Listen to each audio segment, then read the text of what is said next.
Christmas holidays, Easter holidays, people moving around all over the country. So what are the concerns this year? What are you focusing on specifically this year? Look, this year is really to get motorists to behave on the roads, because we are finding that especially over the Easter period, there's a lot of people who go onto the roads for the very reasons of wanting to go to other provinces and to go for church and to visit and so on.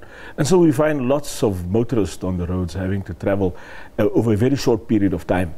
And that's where the problems arise, because now people want to reach their destinations a lot faster over that period to be able to get back again.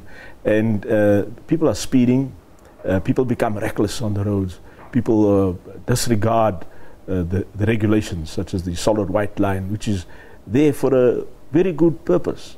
The engineers have designed the roads, and where it's necessary to put a line where the road head is not clear because of a curve or because of a rise, motorists must comply. They must obey those regulations, and then we won't have the accidents and we won't have the death on our roads. So we really want to appeal to motorists to comply, to stick to the speed limits. Speed is a factor every time there is a serious or fatal accident. And also alcohol. Alcohol is also a problem.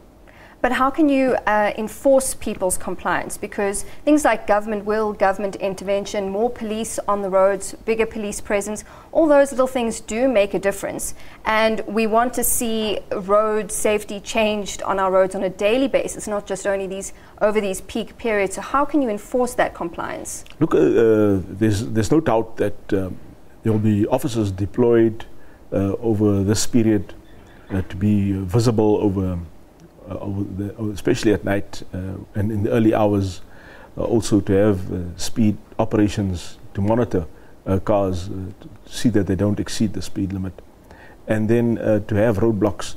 Unfortunately, traffic will be disrupted, but it's for a very good purpose, to see that vehicles are roadworthy, to see that drivers are complying and that they are fit to drive, and also that they're not tired. We're also finding the fatigue is also a factor, especially with the buses and taxis, who have to travel far distances and are not resting.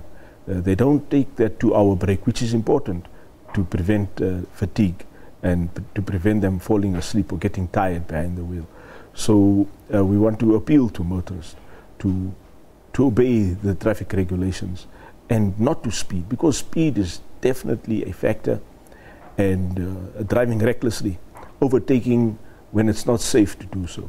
And then we have the serious and fatal accidents. Yes, the officers will be on duty, there's no doubt about it. But Superintendent, on that, they are on duty over these peak periods, but is there no way we can increase police visibility, increase the patrols throughout the year, not only on these peak periods? Because an average of 40 people a day die on our roads. 3 of those are children, and pedestrian numbers are growing.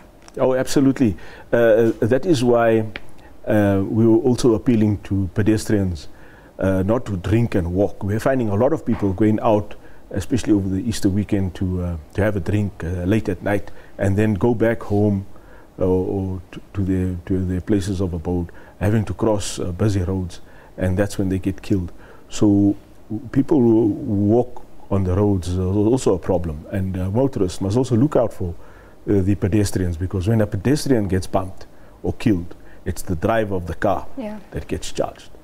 All right, shifting focus slightly, the bus incident this morning, you saw the clip earlier. I mean, that's a prime example of a hotspot that is regularly targeted. Why are we not seeing more areas like that being looked after so that the crime in those areas diminishes? I mean, something like that, it sounds like we're living in the Wild West. Oh, absolutely. Look, officers are deployed at those hotspots, but this time it was at an awkward hour. You know, we didn't expect an attack at 5:15 in the morning. No one expects to be attacked at 5:15 in the morning. So the criminals also taking their chances now at times that we don't expect it. So we'll have to intensify the visibility on those routes, especially near where the attack took place.